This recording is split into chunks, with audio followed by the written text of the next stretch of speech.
Welcome to our deep dive on creative writing. We've got a huge stack of your materials right here, and I'm already seeing some really cool stuff. It's not just about writing stories. One thing that I noticed right away is how it can actually help you communicate better overall. It is interesting how creative writing can help you connect with other people you know on like a deeper level. It lets you express yourself authentically and even explore new ideas that you might not have realized you had. That's a great point. I'm seeing that in a few of these sources. Like there's this one podcast, English for Writers, that argues creative writing can help you understand English better. What are your thoughts? Definitely. Doing creative writing is kind of like a workout for your language skills. You're always pushing your vocabulary, having fun with grammar, and really getting to the core of how language works. The effects can be pretty significant. So it's not just about being the next famous novelist, but also just becoming a better communicator in general. Okay, so let's talk about finding your unique voice. One of your sources compares a writer's voice to a fingerprint. It's completely unique. That's a perfect analogy. It really shows how important it is to embrace your own style and perspective. The key is being authentic. This source actually suggests looking at the syntax and diction of authors you really like. It's not copying them. It's more about seeing what makes their voice special and figuring out what clicks with your own style. Yeah, that makes a lot of sense. I often find myself trying to write like certain authors I enjoy, but I see how focusing on how they use language could be more helpful. Exactly. And don't forget, finding your voice is a process. It's something that takes time. This source encourages experimenting with different tones, like playful or serious or poetic or conversational, to see what feels the most natural for you.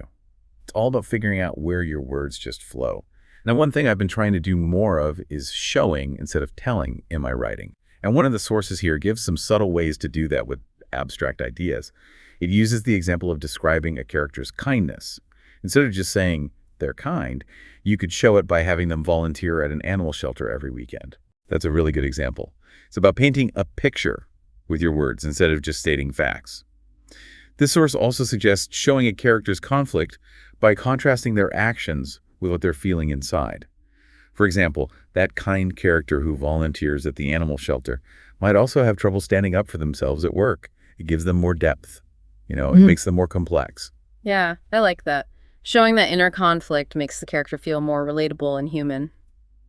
Okay, let's move on to crafting compelling plots. One of your sources says it all starts with a strong premise. Yeah, the premise is like the foundation of your story, the thing that drives the plot forward. This source says a good premise should be interesting and make the reader want to know more. It's like the seed that grows into the whole story. And speaking of seeds, one of the sources uses that analogy to talk about the inciting incident of a story. Oh yeah, the inciting incident is that big moment that disrupts everything. It gets the story going. It's what triggers the main conflict. Thinking about your writing project, you have that interesting premise about, mention listener's premise. What's the big explosion in your story? That moment that changes everything and throws your characters into the main conflict. Figuring out that inciting incident is really important for building a good plot. It's where everything shifts and sets the stage for the rest of the action. Okay, so we've got a strong premise and the inciting incident. Now what? One thing I know my sources talk about is pacing, which is something I always want to improve. Oh yeah, pacing is super important for keeping people interested. This source you mentioned compares pacing to the rhythm of a song, with parts that are tense and parts that are more relaxed, and it's what keeps you hooked. It's a really cool way to think about it. I can see how changing the pace can create different effects. How do these sources suggest changing the pace to make a story better? Well, they recommend using short sentences and paragraphs for fast-paced scenes and longer, more descriptive writing to slow things down and create a specific atmosphere or, let the character reflect. It's all about finding the right balance and using pace strategically to keep the reader engaged and invested.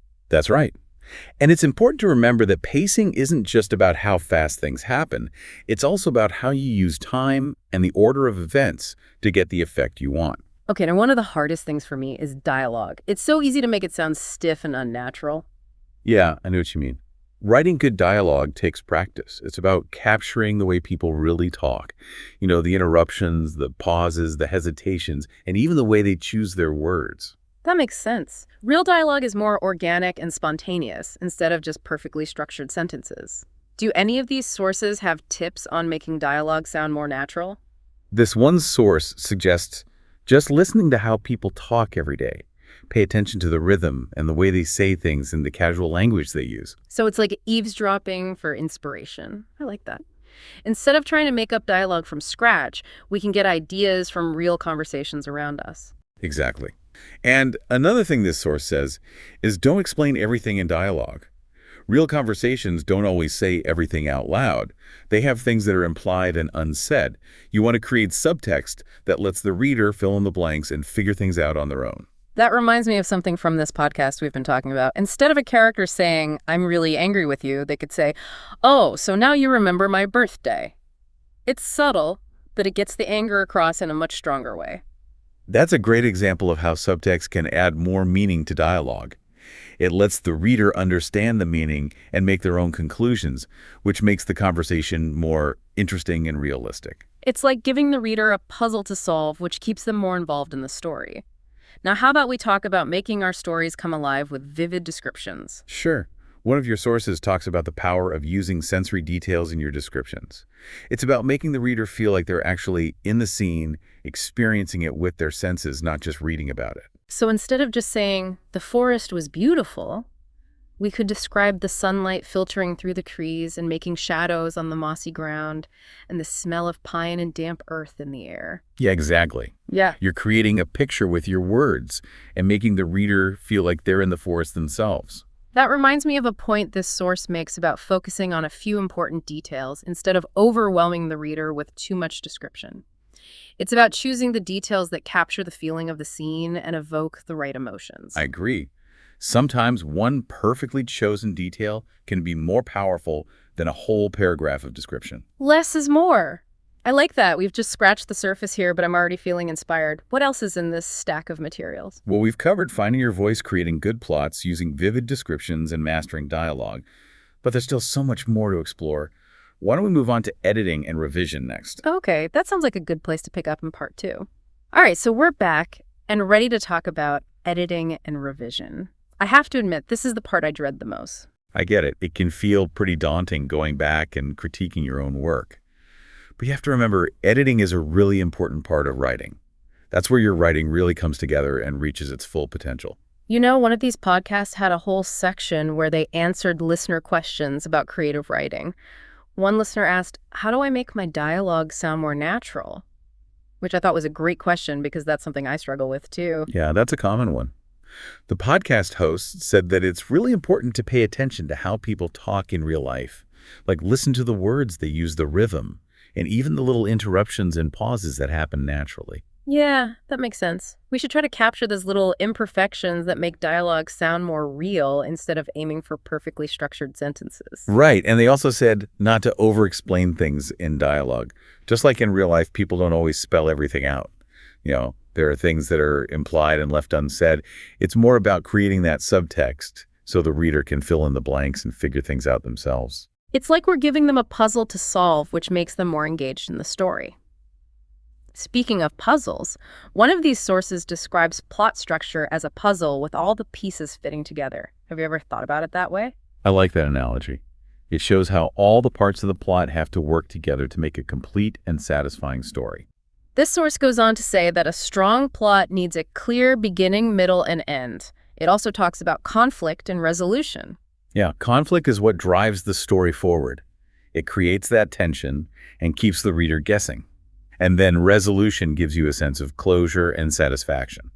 One of the techniques this source suggests is the pinch point, which is a moment of high tension that happens around the middle of the story. It's like a mini climax that raises the stakes and makes the characters face tough choices. That's a great way to keep people on the edge of their seats. It's also a turning point that pushes the story towards the big climax. It's interesting how these sources emphasize knowing the emotional journey of your characters. They say every character should have a clear motivation that drives their actions. Yeah, motivation is what gives characters depth and makes them relatable. Without a strong motivation, the characters can feel flat and unbelievable. This source also talks about character arc, which is how a character changes over the course of the story. They say even minor characters should change in some way, even if it's subtle. Character arcs add a whole other layer to a story. They help the reader connect with the characters on a deeper level and see them grow and evolve. One of my favorite sources here really digs into vivid descriptions. It says descriptions should be more than just listing physical attributes. They should evoke emotions and create a mood. Absolutely. Description should pull the reader into the world of the story. They should appeal to all the senses, not just sight. Like this source gives an example of describing a character's grief. Instead of just saying they're sad, you could describe their shaky hands, their voice cracking, or the way their shoulders slump down like they're carrying a heavy weight. Those details create a much more vivid and emotional picture for the reader.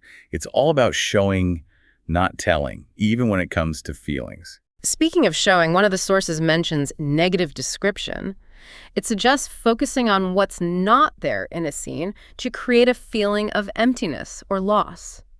Have you ever tried that? Yeah, I have, and it can be really powerful. For example, instead of describing a character's loneliness by saying they feel alone, you could describe an empty chair, a silent room, or the lack of laughter. That's such a strong way to make the reader feel something without directly saying it. It makes them use their imagination and fill in the gaps. Exactly. It makes the reader a more active participant in the story, which can help them connect with it more deeply. Now let's go back to editing. One of your sources suggests reading your work out loud to find awkward phrasing or repeated words. Do you ever do that? All the time. Reading out loud helps you hear your writing in a different way. You catch things you might miss when you're just reading in your head. I've tried that, but I always feel self-conscious. This source says you should record yourself reading and then listen back to the recording. They say it can help you be more objective about your own writing. That's a good tip. It's like hearing your work with fresh ears, as if you're reading it for the first time. One of the sources really stresses getting feedback from other people. They say even the best writers need someone else to look at their work. I completely agree. Feedback can be so valuable for finding things in your writing that you might not see yourself. This source recommends joining a writing group or finding a writing partner who can give you constructive criticism. They say it's important to find someone you trust and whose opinion you value. Yeah, having other writers around who understand the ups and downs of writing can make it a lot less lonely. It's also a great way to learn from others and get new ideas. It's like having your own cheerleading squad for your writing. And even if it's just one other person, that sense of support can make a big difference. Definitely. It takes the pressure off feeling like you have to do it all alone. And it can also give you valuable insights that you might not have thought of yourself. This source also talks about being open to feedback, even if it's not all positive. They say that even criticism can help you grow as a writer. It's about separating your ego from your writing and realizing that feedback is a gift, even when it's hard to hear. That's a good thing to remember as we wrap up this part of our deep dive. Editing can be tough, but it's a crucial part of making our writing the best it can be. And remember, the goal isn't to be perfect. It's to create something meaningful and interesting for your readers. So we've talked about plot structure, character development, vivid descriptions, dialogue, and editing. What's next for part 3? Well, we've covered a lot of the technical parts of creative writing, and we haven't really talked about the emotional side of it. How about we explore staying motivated and finding joy in the writing process? That sounds perfect. I'm looking forward to it. All right, so we're back for the final part of our deep dive into creative writing. We've covered so much ground already, but I'm really looking forward to this last part. It's all about that more emotional side of writing, like staying motivated and, just enjoying the process. I think that's so important, and it's something people don't always talk about. Writing can be such a solitary thing, and it's really challenging. So it's easy to forget why we started writing in the first place, what we enjoy about it. One of the sources actually talks about this directly. It says that setting realistic goals is really important, especially when you're feeling overwhelmed by a big project. What do you think? Does that resonate with your experience? Oh, totally. When you're staring at a blank page, the thought of writing an entire novel can be terrifying. But if you break it down into smaller chunks, like writing for a specific amount of time every day or focusing on just finishing one chapter at a time, it suddenly feels a lot less scary. Yeah, it's like that saying, how do you eat an elephant? One bite at a time. Instead of getting bogged down by how big the task is, we can focus on making progress consistently, even if it's just a few hundred words each day. Exactly. And those small wins can really start to add up over time. It builds momentum and makes you feel more confident. Speaking of support, one thing that really helped me was finding other writers to connect with. Your sources mentioned that too, right? Yeah, definitely. A lot of them talk about how important it is to find other writers and connect with them. It can make a big difference in terms of staying motivated and accountable. I totally agree. Having a group of people who understand what it's like to be a writer, who get the highs and lows, can be really helpful. You can share your work and get feedback and brainstorm ideas and celebrate each other's successes. It's like having your own cheering squad for your writing journey. And even if you just find one other person to connect with, that feeling of camaraderie can really make a difference. For sure. It takes the pressure off feeling like you have to do everything by yourself. And you can also get some really helpful insights and perspectives that you might not have thought of on your own. I know one thing I struggle with is celebrating those small wins. It's easy to get caught in that mindset of like, nothing's ever good enough and forget how much progress I've actually made. Yeah, I get that. That's a common trap, and it's important to be aware of it. One source suggests keeping a success journal, where you write down all the good things that happen in your writing journey, even the little things. That's a cool idea. It's like a gratitude journal just for your writing. It helps you focus on the positive and appreciate all the effort you're putting in. Exactly. And it can be really inspiring to look back and see everything you've accomplished, especially when you start having those doubts. Speaking of doubts, one thing that always gets to me is that fear of not being perfect. It can be so paralyzing. Do any of your sources talk about that? They do, and I think this is a really important point. One of them talks about how important it is to be okay with imperfection in the creative process. They say that even the most successful writers had to start somewhere, and they all made mistakes along the way. It's so easy to get stuck trying to be perfect, but like you said before, that can actually stop us from creating anything at all. It's like we're so afraid of messing up that we never even begin. That's right. And the thing is, those imperfections are often what make our writing unique and interesting. Those flaws, those little quirks, those moments of vulnerability, they're what make our work feel real and relatable. So instead of trying to get rid of those imperfections, we should embrace them as part of the process. It's all about learning from our mistakes and using them to become better writers. Exactly. And remember, the creative journey isn't about reaching some final destination. It's about the process itself. The exploration, the experimentation, the constant learning and growth. Wow, that's a really great point. I think that's a perfect way to wrap things up. We've talked about so much in this deep dive, from the technical details of writing a story to the importance of finding joy and embracing imperfection. So what final thought would you leave our listeners with today? I would just say, remember that you have a story to tell, a unique perspective to share with the world. Don't be afraid to put your words out there, to try new things, to make mistakes, and to keep learning. The world needs your voice. I love that. So to our listeners out there, we encourage you to take all these amazing insights from your sources and let them fuel your creativity. Keep writing, keep learning, and keep sharing our stories with the world. Thanks for joining us on this deep dive.